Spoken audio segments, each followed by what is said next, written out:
এখন মনে হয় বিয়ের আগে থেকে যদি মায়ের একটু কথা শুনে চলতাম তাহলে হয়তো এত কষ্ট হতো না। হ্যালো এভরিওয়ান, কেমন আছো সবাই? আমি লিপি স্টেডির তরফ থেকে নতুন একটি ব্লগ নিয়ে আজকেও এসেছি। সো পুরোটা দেখতে থাকো। গুড মর্নিং এভরিওয়ান, কেমন আছো সবাই? আশা করছি সবাই খুব ভালো আছো, আমরাও খুব ভালো আছি। তো এখন বাজে হচ্ছে 8:30, আর আজকে জানো আমার 7:45 ঘুম ভেঙে গেছে। তো আমি উঠে ফ্রেশ হয়ে আমার চাটা খাওয়া হয়ে গেছে।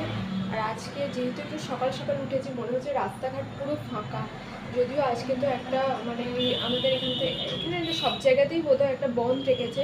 তো জানি না 12 ঘন্টার বন্ধ সফল হবে কিনা ওই আরজিকর কাণ্ডের প্রতিবাদে। তো তার জন্যই মেবি রাস্তাঘাট ফাঁকা। তো আজকে তো সকাল সকাল উঠে পড়েছি, উঠে না কি করবো ভেবে পাচ্ছি না, কারণ এত সকালবেলা তো সাধারণত উঠেই না, উঠেও কাজকর্ম অতটা থাকে না। তো ভাবছি আজকে তাড়াতাড়ি রান্না বান্নাগুলো চাপিয়ে দিই। যদিও কাজ করলে অনেক কাজই করা যায়, সকালবেলা উঠলে তো কাজকর্ম যথাযথভাবে বেশিই হবে। তো দেখা যাক কী করি সারাদিন। তো আজকের ব্লগটা চলো এখান থেকে স্টার্ট করছি। আমি জানি না তোমাদের কেমন লাগবে, যদি লাগে তাহলে অবশ্যই পুরোটা না টেনে দেখো। বিয়ের পর থেকে দুজনের সংসার সামলেছি, এখন পুরো সংসারটা আমার ওপর ডিপেন্ডেন্ট। স্বাভাবিকভাবেই কাজ করতে অসুবিধা হচ্ছে। বিয়ের আগে তো কিচ্ছু কাজ করিনি। মা মাঝে মাঝে করতে দিত, কিন্তু করতাম না, ভালো লাগতো না, আবার মাঝে মাঝে দিতও না। তাই এখন আফসোস হচ্ছে, তখন যদি একটু কাজ করতাম হয়তো এখন কাজগুলো ইজি লাগতো। তো সকালবেলা সমস্ত কিছু রেডি করে চলে এসেছি বিছানাটা গোছাতে। আর আমরা কিন্তু সারা বছরই একটা করে পাতলা কাঁথা গায়ে দিই, যেহেতু আমরা উঁচুতে থাকি, মানে 5 তলায় থাকি। এখানে রাত হলেই কিন্তু একটা ঠান্ডা আভা, এতটাই ঠান্ডা আভা আসে যে ঠান্ডা লেগে যায়। ওই জন্য আমাদের কাঁথা লাগে, কাঁথা গায়ে দিয়ে বেশ আরাম করে শোয়া যায়। তো একদম সুন্দরভাবে সব কিছু গোছগাছ করে নিয়ে আলমারিতে ভরে দিলাম। তারপর এখন খাটের হেডবোর্ডটা অনেক দিন ভালো করে মোছা হয়নি, প্লাস পর্দাগুলো যেহেতু খুবই ধুলো পড়ে আছে, পর্দার স্ট্যান্ডও কিন্তু মোছা হয়নি। তো হালকা হাতে যেটুকু পারছি পরিষ্কার পরিচ্ছন্ন করে নিয়ে আবার চলে যাব রান্নাঘরের কাজ করতে। বিয়ের আগে এসব কাজ কখনো করিনি, এখন ব্রেকফাস্ট বানানো থেকে এইসব কিছু করতে হচ্ছে। তো কিছুদিন মুখ বুজে করে নিচ্ছি আর কি, কেননা সময় পরিস্থিতি বিশেষে সব কিছুই তো করতে হয়।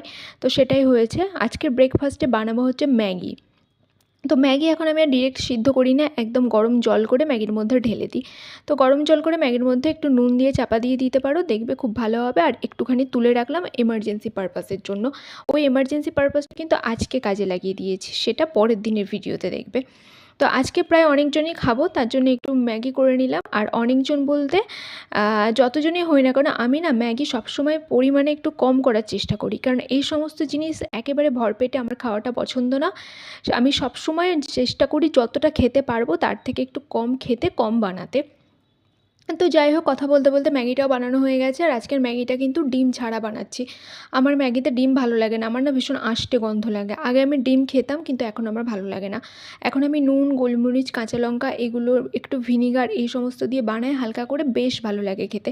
আর চিকেন টিকেন দিয়ে বানাই না, তবে ওইগুলো দিয়ে বানালে ভালো লাগে। আর ডিমটা না প্রচণ্ড আষ্টে গন্ধ হয়ে যায়। এখন তোমাদের দাদাভাই একটু বাইরে গেছে, এসে খাবে। সেই ফাঁকে আমি করলাম ঢ্যাঁড়স চচ্চড়িটা বসিয়ে দিলাম, কেননা ও আসবে, তারপর আমরা সবাই একসাথেই খাবো। বললো ব্রেকফাস্টটা রেডি করো, আমি আধ ঘন্টার মধ্যে আসছি। তো আধ ঘন্টার মধ্যে ব্রেকফাস্ট তো রেডি হয়েই গেছে। এর আগের দিন হচ্ছে আমি একটু আদা রসুন বাটবো বলে ছাড়িয়ে রেখেছিলাম, তার মধ্যে রসুনটা বেশিটা ছাড়াইনি, আদা দিয়ে দিয়েছি। তো এটাই এখন বেটে নেব, কেননা বেশি দিন রাখতে রাখতে গন্ধ হয়ে যাচ্ছে। এমনিতেই 2 দিন 3 দিন হয়ে গেল। তো এই সমস্ত টুকটাক কাজগুলো করতে না বেশি সময় নিয়ে নিচ্ছে। রান্নাটা তো তেমন কোনো ব্যাপার না, কাটাকুটিটা যদি কেউ হেল্প করে দেয় রান্না হয়ে যাচ্ছে। কিন্তু তারপরেও যে সংসার সামলায় তার অনেক টুকটাক ব্যাপার থাকে। তো এদিকে রান্না বসিয়ে দিচ্ছি। এটা হচ্ছে চিকেন করব। তো চিকেনের একদম অল্পই আছে। আর কি বাজে চিকেনটা দিয়েছে আজকে, দেখো কলিজা দিয়েছে, তারপরে গলা দিয়েছে, এই সমস্ত কিছু আমরা যখন আনতে যাই একদমই দেয় না। আজকে তো আমার শ্বশুরমশাই গিয়েছিলেন, তো ওনাকে চেনে না ওরা, তো উল্টোপাল্টা দিয়ে দিয়েছে, বা উনি কোন দোকান থেকে নিয়ে এসেছেন সেটাও আমরা জানি না। আমরা যে দোকান থেকে নিই সেখানে তো এইসব কিছু দেয়ই না, উপরন্তু একটা করে লেগ তো থাকেই থাকে। বাট আজকে লেগ নেই, কিচ্ছু নেই। লেগ না থাকলে না আমার একদম ভালো লাগে না। তারপর দেখো দুপুর হয়ে গেছে, আমি এই যে ঢ্যাঁড়স চচ্চড়ি করেছি। ঢ্যাঁড়স চচ্চড়ি আলু দিয়েছি একটা, তোমাদের দাদাভাই আলু দিয়ে ঢ্যাঁড়স চচ্চড়ি খেতে খুব ভালোবাসে। তো এটা আমি একদম বাটিতে তুলে নেব, কারণ তখন নিয়ে যেতে না ভীষণ অসুবিধা হয়। আর স্নান করার পর এত কিছু আর করতে ভাল লাগে না। আর আগে যখন দুজন খাচ্ছিলাম তখন তো কিছু মনে হচ্ছিল না, বাট এখন একটু অসুবিধা হচ্ছে।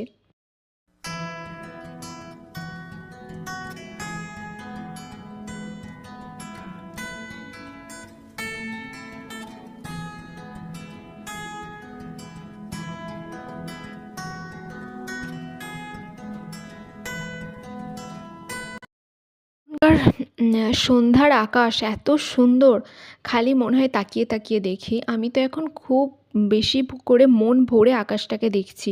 এত সুন্দর রং ঢেলে দিয়েছে, পুরো মনে হচ্ছে একদম রামধনুর রং। রামধনুর রংটা আবার আলাদা, বাট এটা একটা মানে অ্যান্টিক কালার, যাকে বলে না প্যাস্টেল শেড, সেই রকম। দেখো দুধটা খুলতে গিয়ে পড়ে গেল। সবেমাত্র আজকেই প্যাকেটটা খুললাম, আর এই দুধটা তো খুব ঘন, ওই জন্য অল্পই নেব, বুঝলে। আজকেই আনানো হলো, তো দুধ শেষ হয়ে গেছিলো, তো সন্ধ্যাবেলায় আনানো হলো। তো আমি ভাবছি চাটা করে নিই, চাটা করে নিয়ে তারপর তো ভাতটা বসাবো। আর চা পাতাও দেখছি শেষ হয়ে গেছে, আজকে আবার চিনিও নিয়ে আসতে হবে। আসলে দুজন থাকি তো পরিমাপগুলো বুঝতে পারি না, বাট যখন বেশি মানুষজন হয়েছে তখন যেহেতু নিজের হাতে সব কিছু করছি, পরিমাপটা বুঝতে পারছি যে কতটা বেশি পরিমাণে লাগে। তো দেখো এই চা পাতাটা থেকে সব ঢেলে দিলাম, এখন এই চা পাতাটা মানে ভরে নেব। আর এই সমস্ত না রান্না করতে গিয়ে যখন দেখি মশলা নেই নেই আবার ঢালতে হবে, তখন মানে একদমই ভালো লাগে না।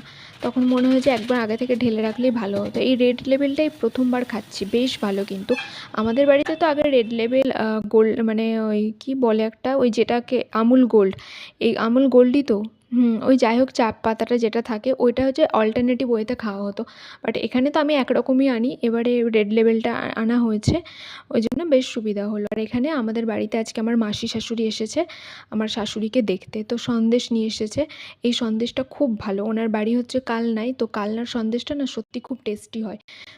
এইগুলো দেখো আমি মানে তুলে নিচ্ছি, এগুলো হচ্ছে আমার ডাস্টিং করার কাপড়, তো কেচে একদম রোদে দিয়ে দিয়েছিলাম, আর তোলায় হয়নি, বেশিরভাগ সময় মানে কেটেই গেছে। দিবস উপলক্ষে কত কেউ কত রিলস বানাচ্ছে, কিন্তু আমার খুব দুঃখ, আমি রিলস বানাতে পারিনি, জানো তো।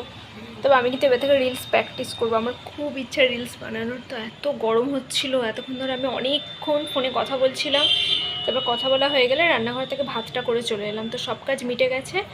আর সন্ধ্যা থেকে তো অনেক কাজকর্ম করলাম, আজকে আবার বাড়িতে গেস্ট এসেছে, তো একটু স্বাভাবিকভাবে কাজকর্ম বেশি, তো সব কিছু করতে গিয়ে দেরি হয়ে গেল। তো এখন ভাত ফাত করে নিলাম, একটু পরে একটু আলু ভাতে দিয়েছি, আলুটা মাখবো, সব কিছু আছে, হয়ে যাবে।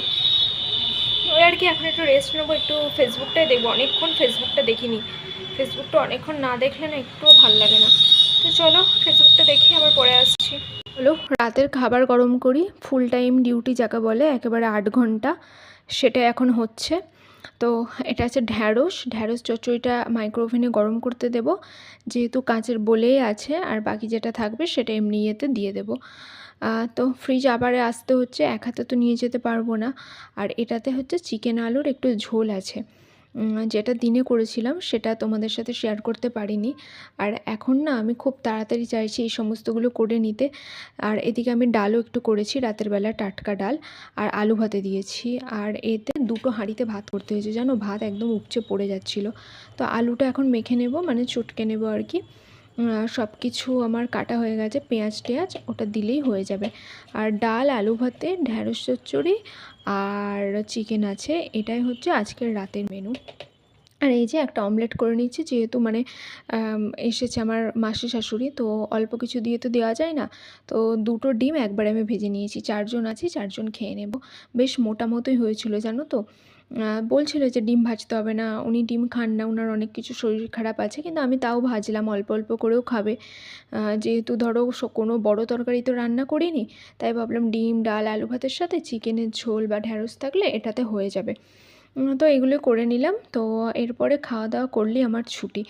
আসলে মানুষজন বেশি থাকলে না মাথার ওপর অনেক দায়িত্বও চেপে যায়, যে 10টার মধ্যে ডিনার সার্ভ করতে হবে, আর আমরা দুজন থাকলে তো 10টা কি 10:30, 11টাও বেজে যায়। খাওয়া দাওয়া হয়ে গেছে, এখন আমি ব্যালকনিতে দাঁড়িয়ে আছি আর দেখছি রাতের পান্ডুয়া। তো বেশ ভালোই লাগছে, এই সময়টা একটু রিল্যাক্স মুডে থাকি, জানো তো, বেশ ভালো লাগে। এরপর শুতে চলে যাব।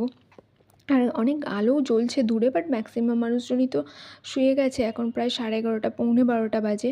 তো আমি একটু দাঁড়িয়েছিলাম ব্যালকনিতে, মানে মি টাইম স্পেন্ড করছিলাম বলতে পারো। আর এই যে চাঁদটা এত সুন্দর উঠেছে। তাহলে চলো, গুড নাইট, বাই।